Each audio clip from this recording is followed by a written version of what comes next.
श्री दुर्गा सप्तशती 8वां अध्याय प्रारंभ। रक्तबीजवध। मैं अणिमा आदि सिद्धिमय किरणों से आवृत भवानी का ध्यान करता हूँ। उनके शरीर का रंग लाल है, नेत्रों में करुणा लहरा रही है तथा हाथों में पाश, अंकुश, बाण और धनुष शोभा पाते हैं। ऋषि कहते हैं, चंड और मुंड नामक दैत्यों के मारे जाने तथा बहुत सी सेना का सहार हो जाने पर दैत्यों के राजा प्रतापी शुंभ के मन में बड़ा क्रोध हुआ और उसने दैत्यों की संपूर्ण सेना को युद्ध के लिए कूच करने की आज्ञा दी। वह बोला, आज उदायुध नाम के 86 दैत्य सेनापति अपनी सेनाओं के साथ युद्ध के लिए प्रस्थान करें। कंबु नाम वाले दैत्यों के 84 सेनानायक अपनी वाहिनी से घिरे हुए यात्रा करें। 50 कोटिवीर्य कुल के और 100 धौम्र कुल के असुर सेनापति मेरी आज्ञा से सेना सहित कूच करें। कालक, मौर्य और काल के असुर भी युद्ध के लिए तैयार हो मेरी आज्ञा से तुरंत प्रस्थान करें। भयानक शासन करने वाला असुरराज शुंभ इस प्रकार आज्ञा दे सहस्त्रों बड़ी बड़ी सेनाओं के साथ युद्ध के लिए प्रस्थित हुआ। उसकी अत्यंत भयंकर सेना आती देख चंडिका ने अपने धनुष की टंकार से पृथ्वी और आकाश के बीच का भाग गुंजा दिया। राजन, तदंतर देवी के सिंह ने भी बड़े जोर से दहाड़ना आरंभ किया। फिर अंबिका ने घंटे के शब्द से उस ध्वनि को और भी बढ़ा दिया। धनुष की टंकार, सिंह की दहाड़ और घंटे की ध्वनि से संपूर्ण दिशाएं गूंज उठीं। उस भयंकर शब्द से काली ने अपने विकराल मुख को और भी बढ़ा लिया तथा इस प्रकार वे विजयी हुई। उस तुमुल नाद को सुनकर दैत्यों की सेनाओं ने चारों ओर से आकर चंडिका देवी, सिंह तथा काली देवी को क्रोधपूर्वक घेर लिया। राजन, इसी बीच में असुरों के विनाश तथा देवताओं के अभ्युदय के लिए ब्रह्मा, शिव, कार्तिकेय, विष्णु तथा इंद्र आदि देवों की शक्तियाँ, जो अत्यंत पराक्रम और बल से संपन्न थीं, उनके शरीरों से निकलकर उन्हीं के रूप में चंडिका देवी के पास गईं। जिस देवता का जैसा रूप, जैसी वेशभूषा और जैसा वाहन है, ठीक वैसे ही साधनों से संपन्न हो उसकी शक्ति असुरों से युद्ध करने के लिए आई। सबसे पहले हंसयुक्त विमान पर बैठी हुई अक्षसूत्र और कमंडलू से सुशोभित ब्रह्मा जी की शक्ति उपस्थित हुई, जिसे ब्रह्माणी कहते हैं। महादेव जी की शक्ति वृषभ पर आरूढ़ हो हाथों में श्रेष्ठ त्रिशूल धारण किए महानाग का कंकण पहने मस्तक में चंद्ररेखा से विभूषित हो वहां आ पहुंची। कार्तिकेय जी की शक्ति रूपा जगदम्बिका उन्हीं का रूप धारण किए श्रेष्ठ मयूर पर आरूढ़ हो हाथ में शक्ति लिए दैत्यों से युद्ध करने के लिए आईं। इसी प्रकार भगवान विष्णु की शक्ति गरुड़ पर विराजमान हो शंख, चक्र, गदा, शार्ङ्गधनुष तथा खड्ग हाथ में लिए वहां आई। अनुपम यज्ञवाराह का रूप धारण करने वाले श्रीहरि की जो शक्ति है, वह भी वाराह शरीर धारण करके वहां उपस्थित हुई। नारसिंही शक्ति भी नृसिंह के समान शरीर धारण करके वहां आई। उसकी गर्दन के बालों के झटके से आकाश के तारे बिखरे पड़ते थे। इसी प्रकार इंद्र की शक्ति वज्र हाथ में लिए गजराज ऐरावत पर बैठ कर आई। उसके भी सहस्त्र नेत्र थे। इंद्र का जैसा रूप है, वैसा ही उसका भी थी।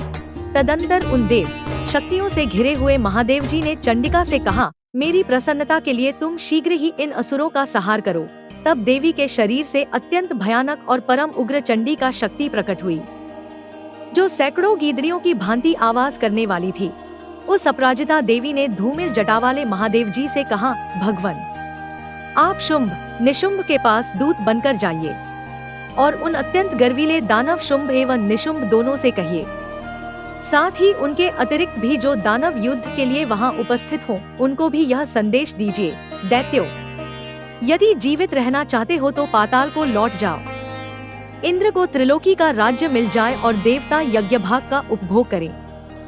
यदि बल के घमंड में आकर तुम युद्ध की अभिलाषा रखते हो तो आओ। मेरी शिवाय योगिनियां तुम्हारे कच्चे मांस से तृप्त हों। चूँकि उस देवी ने भगवान शिव को दूत के कार्य में नियुक्त किया था, इसलिए वह शिवदूती के नाम से संसार में विख्यात हुई। वे महादैत्य भी भगवान शिव के मुंह से देवी के वचन सुनकर क्रोध में भर गए और जहां कात्यायनी विराजमान थी, उस ओर बढ़े। तदंतर वे दैत्य अमर्ष में भरकर पहले ही देवी के ऊपर बाण, शक्ति और रिष्टि आदि अस्त्रों की वृष्टि करने लगे।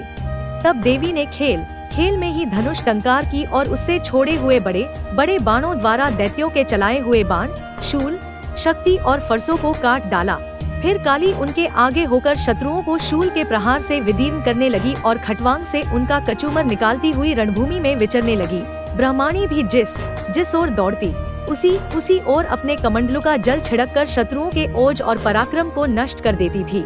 माहेश्वरी ने त्रिशूल से तथा वैष्णवी ने चक्र से और अत्यंत क्रोध में भरी हुई कुमार कार्तिकेय की शक्ति ने शक्ति से दैत्यों का संहार आरंभ किया। इंद्र शक्ति के वज्र प्रहार से विदीर्ण हो सैकड़ों दैत्य दानव रक्त की धारा बहाते हुए पृथ्वी पर सो गए। वाराही शक्ति ने कितनों को अपनी थूथुन की मार से नष्ट किया। दाढ़ों के अग्रभाग से कितनों की छाती छेद डाली तथा कितने ही दैत्य उसके चक्र की चोट से विदीर्ण होकर गिर पड़े। नारसिंही भी दूसरे महादैत्यों को अपने नखों से विदीर्ण करके खाती और सिंहनाद से दिशाओं एवं आकाश को गुंजाती हुई युद्ध क्षेत्र में विचरने लगी। कितने ही असुर शिवदूती के प्रचंड अट्टहास से अत्यंत भयभीत हो पृथ्वी पर गिर पड़े और गिरने पर उन्हें शिवदूती ने उस समय अपना ग्रास बना लिया।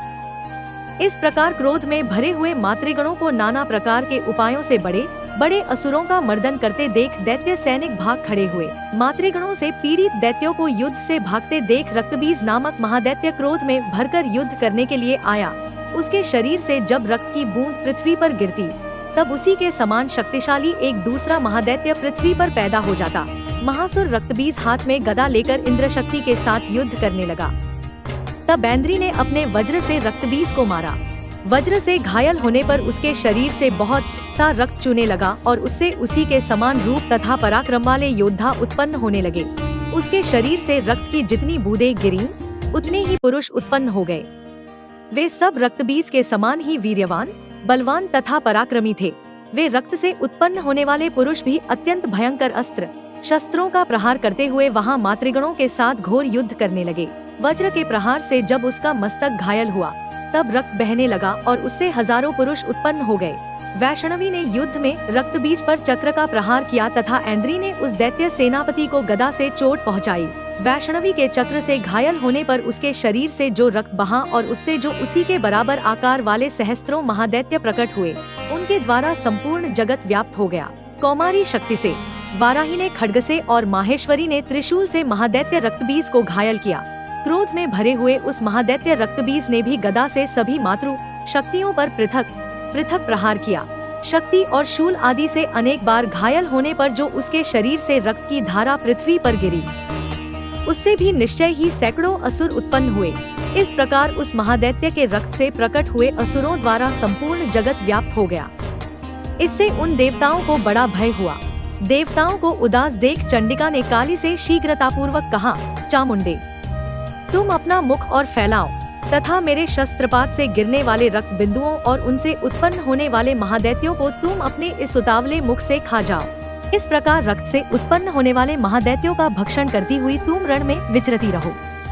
ऐसा करने से उस दैत्य का सारा रक्त क्षीण हो जाने पर वह स्वयं भी नष्ट हो जाएगा। उन भयंकर दैत्यों को जब तुम खा जाओगी तब दूसरे नए दैत्य उत्पन्न नहीं हो सकेंगे। काली से यो कहकर चंडिका देवी ने शूल से रक्तबीज को मारा और काली ने अपने मुख में उसका रक्त ले लिया।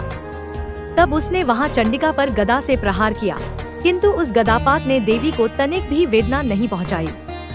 रक्तबीज के घायल शरीर से बहुत सा रक्त गिरा, किंतु ज्यों ही वह गिरा त्यों ही चामुंडा ने उसे अपने मुख में ले लिया।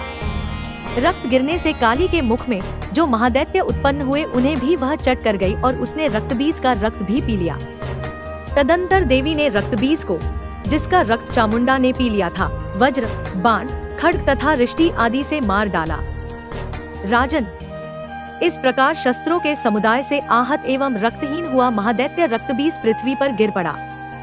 नरेश्वर, इससे देवताओं को अनुपम हर्ष की प्राप्ति हुई। इस प्रकार श्री मार्कंडेय पुराण में सावर्णिक मनवंतर की कथा के अंतर्गत देवी महात्म्य में रक्तबीज वध नामक 8वां अध्याय पूरा हुआ। आगे की वीडियो देखने के लिए please like, share, subscribe and press the bell icon. Thank you for watching my videos.